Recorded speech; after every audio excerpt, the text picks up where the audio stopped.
जय हिंद दोस्तों, स्वागत है आप सभी का एक बार फिर से हमारे YouTube channel Gurukul defence academy में। दोस्तों फाइनली इंडियन एयर फोर्स से भर्ती का नोटिफिकेशन जारी कर दिया गया है, जो कि अग्निपथ योजना के अंतर्गत भर्ती किया जाना है। तो उसका नोटिफिकेशन आ गया है। तो भर्ती की पूरी प्रक्रिया में इस वीडियो के द्वारा बताना चाहता हूँ। तो दोस्तों, जो अभ्यर्थी इंडियन एयर फोर्स की भर्ती की तैयारी कर रहे हैं या जिसको इंडियन एयर फोर्स की भर्ती के बारे में जानना है, जैसे कि क्या एज है, डॉक्यूमेंट, क्वालिफिकेशन, एज, पीएचडी, ये सारी चीज़ें इस वीडियो में कवर करूँगा। तो दोस्तों बने रहें हमारी वीडियो के अंत तक। तो आइए दोस्तों शुरू करते हैं इंडियन एयर फोर्स नोटिफिकेशन के बारे में। जैसा कि आप देख पा रहे हैं, भारतीय वायुसेना यानी इंडियन एयर फोर्स, जो कि अग्निपथ योजना के अंतर्गत की जानी है। तो दोस्तों आइए सबसे पहले जानते हैं ऑनलाइन रजिस्ट्रेशन की डेट 24 जून से 5 जुलाई तक है।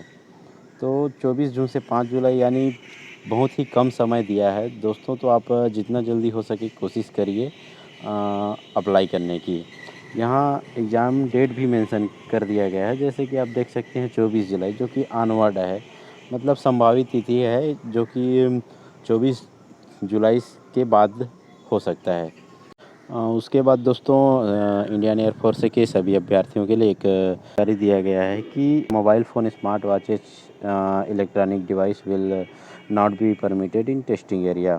तो दोस्तों जहाँ पर भर्ती प्रक्रिया होगी, जहाँ जैसे मेडिकल, फिजिकल और एग्ज़ाम, वहाँ पर ये सब डिवाइस एलाउ नहीं है। इसके बाद पूरी भर्ती प्रक्रिया को एक एक करके समझते हैं। तो दोस्तों यहाँ पर आप एप्लीकेशन ऑनलाइन कर सकते हैं, जो कि यहाँ पर इंडियन एयर फोर्स की 2 ऑफिशियल वेबसाइट दिया गया है। इसमें आप जा कर के एप्लीकेशन कर सकते हैं। उसके बाद दोस्त ऑनलाइन रजिस्ट्रेशन की तिथि, जो कि 24 जून से 5 जुलाई तक, यानी 24 जून से 5 जुलाई के बीच आप एप्लीकेशन कर सकते हैं। तो दोस्तों बहुत ही कम समय दिया गया है, कोशिश करिए आप कि जल्दी से एप्लीकेशन अप्लाई करने की। दोस्तों अब बात करते हैं क्वालिफ़िकेशन की। तो यहाँ पर आप देख सकते हैं क्वालिफ़िकेशन में आपका 10+2 मंगाया है, या तो फिर आपके पास 3 साल का इंजीनियरिंग डिप्लोमा होना चाहिए, या तो आपके पास 2 साल का वोकेशनल कोर्स होना चाहिए। दोस्तों क्वालिफ़िकेशन में इन तीनों में से आपके पास एक क्वालिफ़िकेशन होना चाहिए, तभी तो आप इस इंडियन एयर फोर्स में अप्लाई कर सकते हैं। अब दोस्तों बात करते हैं पासपोर्ट साइज़ फ़ोटो। तो दोस्तों आपका पासपोर्ट साइज़ फ़ोटो लगेगा, जो कि अप्रैल महीने के पहले का नहीं होना चाहिए। तो इस बात का ध्यान देना कि जो फ़ोटो है अप्रैल महीने के पहले का ना हो। उसके बाद जो भी कैंडिडेट है उनके लेफ्ट हैंड थंब का फ़ोटो चाहिए, फिर आपका सिग्नेचर का फ़ोटो, फिर आपका जो फादर या मदर है उनके सिग्नेचर का फ़ोटो चाहिए, और जिस क्वालिफ़िकेशन के थ्रू आप अप्लाई कर रहे हैं उसके उस मार्कशीट का फ़ोटो चाहिए। तो दोस्तों इस बात का ध्यान रखिए। उसके बाद दोस्तों आपका 5वें नंबर में है एग्ज़ामिनेशन फ़ीस, जो कि आपको 250 रुपये देने हैं। फिर आपका है ईमेल आईडी, मोबाइल नंबर। तो दोस्तों जो रजिस्ट्रेशन नंबर है वो ईमेल आईडी या मोबाइल नंबर में ही आएंगे। फिर आपका है आधार कार्ड। तो आपका आधार कार्ड ज़रूरी है। अब दोस्तों बात करते हैं सिलेक्शन प्रोसेस की। तो सिलेक्शन प्रोसेस में दोस्तों यहाँ पर दिया गया है 2 नंबर में डेट ऑफ बर्थ ब्लॉक। तो दोस्तों डेट ऑफ बर्थ ब्लॉक वो है जिसमें कैंडिडेट का डेट ऑफ बर्थ है 29 दिसंबर 1999 से लेकर के 29 जून 2005 के बीच में होना चाहिए। तो वो अभ्यर्थी अप्लाई कर सकते हैं, या तो फिर आपका एज 23 वर्ष होना चाहिए। और उसके बाद दोस्तों आता है आपका क्वालिफ़िकेशन। तो क्वालिफ़िकेशन में दोस्तों दिया गया है साइंस सब्जेक्ट के लिए, तो आपका इसमें 10+2 होना चाहिए, और सब्जेक्ट में आपका मैथमेटिक्स, फिज़िक्स और इंग्लिश ये होना चाहिए, जिसमें आपका मिनिमम 50% होना चाहिए और इंग्लिश में 50%। और उसके बाद दोस्तों आता है आपका इंजीनियरिंग जो डिप्लोमा है 3 साल का, उसमें दोस्तों दिया गया है, जैसे इसमें कोई भी सब्जेक्ट चलेगा, जैसे कि मैकेनिकल, इलेक्ट्रिकल, इलेक्ट्रॉनिक, कोई भी सब्जेक्ट में किया हो वो अप्लाई कर सकते हैं। इसमें भी आपका 50% होना चाहिए और 50% मार्क 50% मार्क इंग्लिश में होना चाहिए।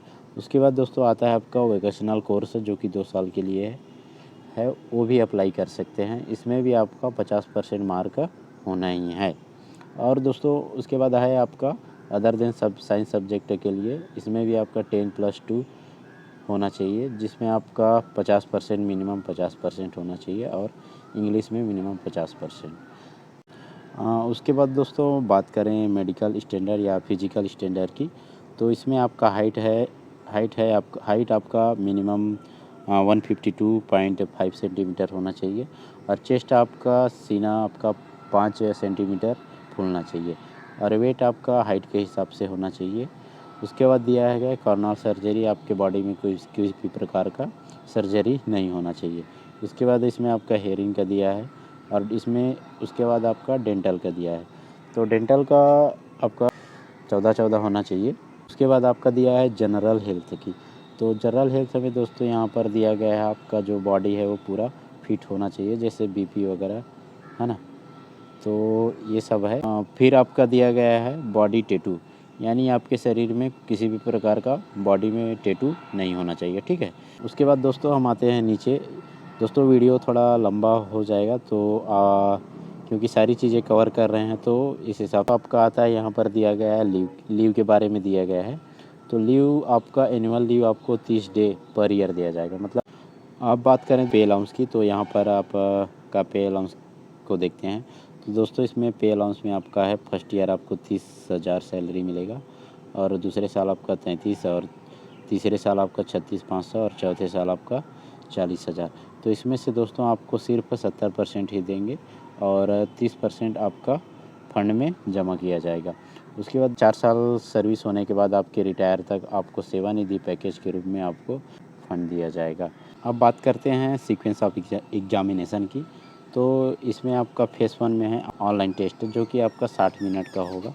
तो 60 मिनट का होगा दोस्तों साइंस सब्जेक्ट वालों के लिए। इसमें आपका इंग्लिश, फिजिक्स, मैथमेटिक्स पूछा जाएगा और अदर देन साइंस सब्जेक्ट वालों के लिए 45 मिनट का होगा, जिसमें आपका रीजनिंग और जनरल अवेयरनेस पूछा जाएगा। Science subject and other than science subject वालों के लिए, तो इसमें भी आपका रीजनिंग और जनरल अवेयरनेस पूछा जाएगा, जो कि 85 मिनट का होगा।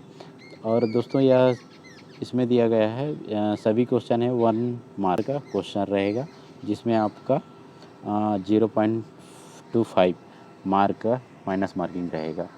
तो 1/4 माइनस मार्किंग रहेगा, ठीक है। फेज़ 2 में है दोस्तों आपका जो एडमिट कार्ड है उसका कलर प्रिंट आउट निकलवा लेना है। उसके बाद ही आप भर्ती में जाना है, ठीक है। और उसके बाद है दोस्तों आपका ओरिजिनल जो डॉक्यूमेंट है उसका फ़ोटोकॉपी करा लेना है, जो कि सेल्फ अटेस्टेड होना चाहिए। फॉर्म अप्लाई करते समय जो भी सर्टिफिकेट सबमिट करते हैं, तो सभी का ओरिजिनल कॉपी और फ़ोटोकॉपी लेकर के जाना है, ठीक है दोस्तों। फेज़ 3 में है दोस्तों मेडिकल एग्जामिनेशन। तो मेडिकल एग्जामिनेशन में आपका होगा दोस्तों, इसमें है ब्लड टेस्ट होगा, यूरिन टेस्ट होगा, बीपी टेस्ट किया जाएगा और यहाँ पर एक्सरे होगा, ईसीजी टेस्ट होगा। तो सारे मेडिकल टेस्ट वहाँ पर होगा, जिसमें आपको टैटू इनर पार्ट जैसे कि हाइड्रोसिल हो गया, पेनिस और दांत आ गया और कान आ गया, तो ये सब चीज़ दोस्तों। अब बात करते हैं फिजिकल स्टैंडर्ड टेस्ट की। फिजिकल स्टैंडर्ड टेस्ट में यहाँ पर आपको 1.6 किलोमीटर का रनिंग कंप्लीट करना होगा, जो कि आपका 6.6 मिनट 30 सेकंड के अंदर कंप्लीट करनी है। इसमें आपका दोस्तों है 10 पुशअप है, 10 सीटअप है और 20 स्क्वाट बीम है। तो फिजिकल में कोई चेंजेस नहीं हुए हैं। तो दोस्तों ये रहा आपका इंडियन एयरफोर्स के भर्ती का पूरी प्रक्रिया का प्रोसेस। तो इंडियन एयरफोर्स भर्ती दिलाना चाहते हैं वो अभ्यर्थी डेट को याद करके रख लें, 24 जून और 5 जुलाई। बहुत ही कम समय दिया गया है एप्लीकेशन अप्लाई करने के लिए, तो आप कोशिश करिए कि जितना जल्दी हो सके आपका जो रजिस्ट्रेशन हो जाए। वो यहाँ पर फाइनल लिस्ट का भी डेट भी जारी कर दिया है 11 दिसंबर 2022, यानी इंडियन एयरफोर्स की भर्ती प्रक्रिया है वो सिर्फ 6 महीने के अंदर हो जाएगी। तो उस हिसाब से आप अपना तैयारी कर रखें, ठीक है दोस्तों। मिलते हैं अगले वीडियो में। जय हिंद, जय गुरुदेव, जय छत्तीसगढ़।